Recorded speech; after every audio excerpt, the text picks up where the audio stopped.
come on. Let's be positive. Just stop right there. No negativity. Let's be positive.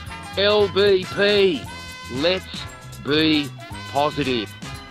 All right, mate, let's rip it and be positive about the Australian cricket team, because there was a time on Wednesday night, Matt, and you needed 35 off 2 overs where all of us on this side of the Taz thought, hello, finally New Zealand, we got a great side, we're going to put you to the sword. You got that 35 with a 4 on the last ball, and you could kind of feel the air being let out of the tyres, couldn't you? The balloon was pricked, and so it proved over the weekend. Mate, that was awful from the Black Caps. I mean, I can't even be any... There is no positives to take from what happened on Friday and what happened yesterday. We were pathetic.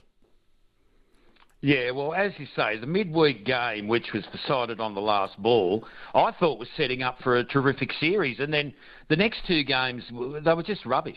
Yeah, rubbish. Australia were just absolutely dominant. And what you got to remember, Martin, is this isn't what you would call our top test side, is it? You see, that As hurts. we look slightly ahead, yeah. You know, like there's some very good players played in those T20 games, but let's be honest about it. Did you even know who some of them were? And yet they still came out and got the job done, performed yesterday in that rain-interrupted match.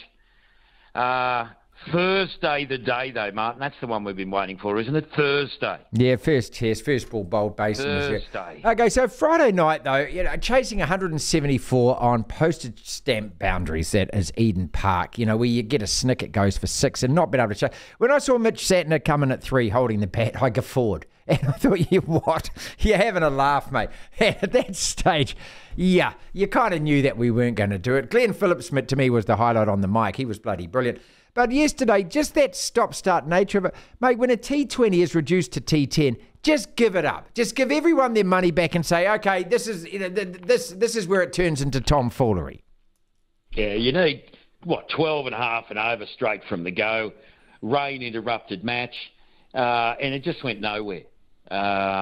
It was just an absolute fizzo, and we know it was a dead rubber. It didn't mean anything, but there's still people there, aren't there?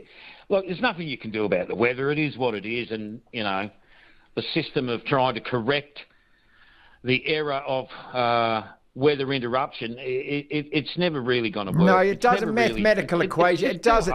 Yeah, it is. I don't care what algorithm they lose. It always seems unfair to one side. That's the only thing I know about the Duckworth-Lewis.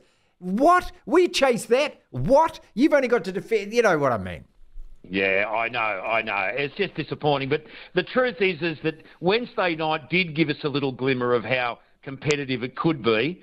The rest of the T20 series didn't do that. But let's hope the Test match does. I've got a feeling, Martin, that even after the summer that the Black Caps have had, this might not be the greatest way to finish the summer. See, why do we crap the bed against you guys? Why do we do? I mean, I think there is a fear factor in this. I really do. We play like frightened little mice when we play you guys. It's all that talk, while mum's standing there, you can yell at your big brother and you can call him names and that. But when you get into the backyard and mum's gone back inside, that's what it feels like when we play you. Yeah, well, the last two T20s, that's what it felt like. Yeah. And honestly, there was some desolate-looking faces yesterday as the Black Caps tried to score runs, and over after over just couldn't deliver, couldn't find the boundary enough, couldn't get up and under it. One of those boundaries, a couple of those boundaries at Eden Park, 51 metres. I know, mate. I know. It's silly. You can kick a rugby ball. You can kick a rugby ball from the middle and get 6 at Eden Park, couldn't you? It's just. If you've got to be honest about it, we expected a little bit more. But anyway, more. Yeah. I am. I'm very much looking forward to Thursday. I don't have much on Thursday, and I suspect, like plenty of people in Wellington, I will be glued to the screen for the first day of the first test, and hearing them say a sold-out Wellington, it's just brilliant. Yeah, I 4 days. I just can't wait to see it. Yeah, 3 or 4 days of sold-out cricket. Let's hope it goes 4. Let's be positive. Yeah, and I just ignored that. See, I just let that go through the kid, mate. Let's be positive about our Wars and our doggies. Mate, you only conceded 12 to the Sharks, but you only scored 6. I thought this was our year with the Bulldogs. Oh, it is our year. That was that was a blip on the radar, as they say. That was we won't worry about the weekend against the Sharks. I mean, I did feel like it was 2022, 2023 when after 20 minutes we dropped the ball 9 times. You like the Black Caps? I thought, we can't take a catch to save our life. I thought, this is not our day for sure.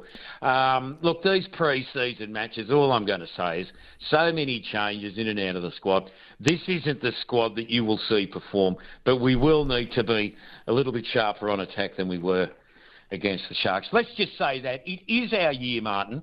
And on that, did you see the Highlanders over the weekend? Yeah, I did. And look, I tell you what, best try I thought of the whole thing. And good on MP because they led at half time. And that to me was the second best game of the weekend. I'll get onto the Smouth Martguards in a sec, but we might as well segue into Super Rugby. Cracking start, Chiefs Crusaders. But that game had to be good. If that game wasn't good, well, the competitions is a complete dud. And then, of course, there was the Force Hurricanes. Oh, that was it. And then there was the Brumbies versus Melbourne. And that's the problem with it. But yeah, I thought that game was actually the second best game. Everyone's been picking your Highlanders, mate. Everyone's been saying that, this is a team that's on the up and look good. We're on the up. Yep. We're on the up. We're on the up. We gave up a few points, but at the end of the day, maybe one of the most positive starts we've had to a Super Rugby season in a very long time.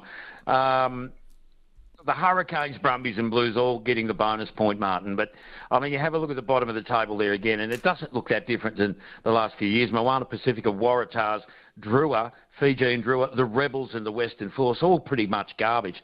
One highlight, obviously, though, is Crusaders sitting there in 7th. Long may that continue.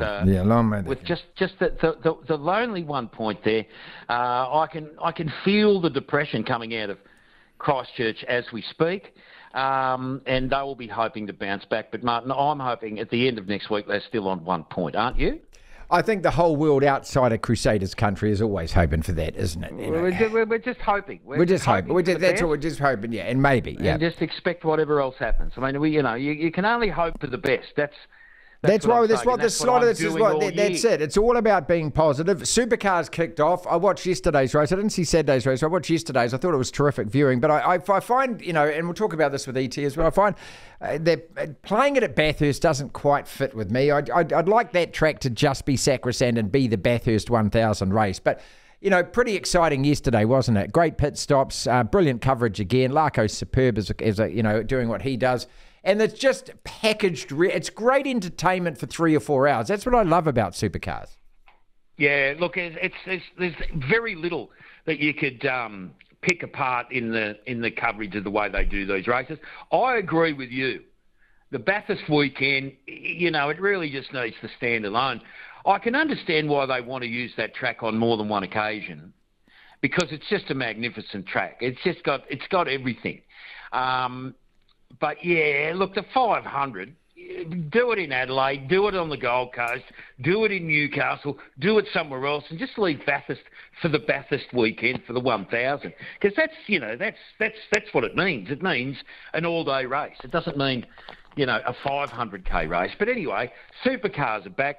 That's brilliant. Liverpool's still on top of the EPL. Only by a point. Only by a point. Only by a point. Silverware in the cabinet. Silverware. Oh, hang on a second. I've just received in my ear a word that, no, you've got to come off for an HIA, mate. I think the phone just hit your jaw, the mouth. What about those smart mouth guards, mate? I mean, what a friggin' joke that is, isn't it? Why can't why can't the players say it afterwards? Why can't the coaches say it afterwards? Why can't the people involved with rugby say what every single person who's paying a subscription or a ticket price is saying? It's a friggin' joke, mate. Well, I'm still trying to get my head around the whole smart mouthguard thing. I mean, the sensor technology in there, is it going to be like the DRS? Hit and miss? Are we going to be questioning the custom-fit mouthguard embedded with the sensor technology week in, week out? Should he have had to go off for an HIA?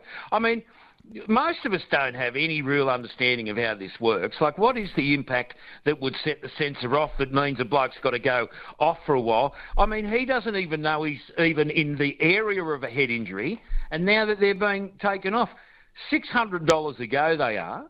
But how accurate are they? And is it something else that you need in the game to confuse people? I just can't wait for the day, mate, when the Wi-Fi goes down, the Bluetooth goes down, and the referee's got to stop play while they download and refresh the new app. Because this is, it's coming, don't you? Everything World Rugby does is only to confuse, cock up, and make it more complicated. Whenever you introduce these little bits of technology, I know it's coming from the right place, but it doesn't always work. Marty, we had a fantastic Twizel Salmon and Wine Festival over the weekend. And under the liquor licensing laws, we were down there with Resurrection Distillery and we were serving up a storm. But under the law, under the way it was organised, we had to hire an FPOS machine. The FPOS machines were given to all the alcohol vendors, and they were given their own separate network to process all the payments. I know. Right? We had our own network, which was only for the FPOS. Yep. 2 hours in, there's no pay wave. The FPOS isn't working properly. My wife Tracy's on the counter taking orders. She's trying to process cards 2 or 3 times a go. Now, FPOS technology works almost everywhere, every time, all over the world, except when you come to Twizel and it doesn't work, like the internet doesn't work down here, like these mouth guards. They're just a bit of it's a gimmick someone's come up with. We'll give it a go. But like the FPOS, Marty, like the Wi-Fi down here, there is none, and these things won't work down here 100%, and somewhere else they've got to be. They've got to be made irrelevant in one game at some point, and then why would you use them for the rest of the season? Send them blokes off for a head injury assessment.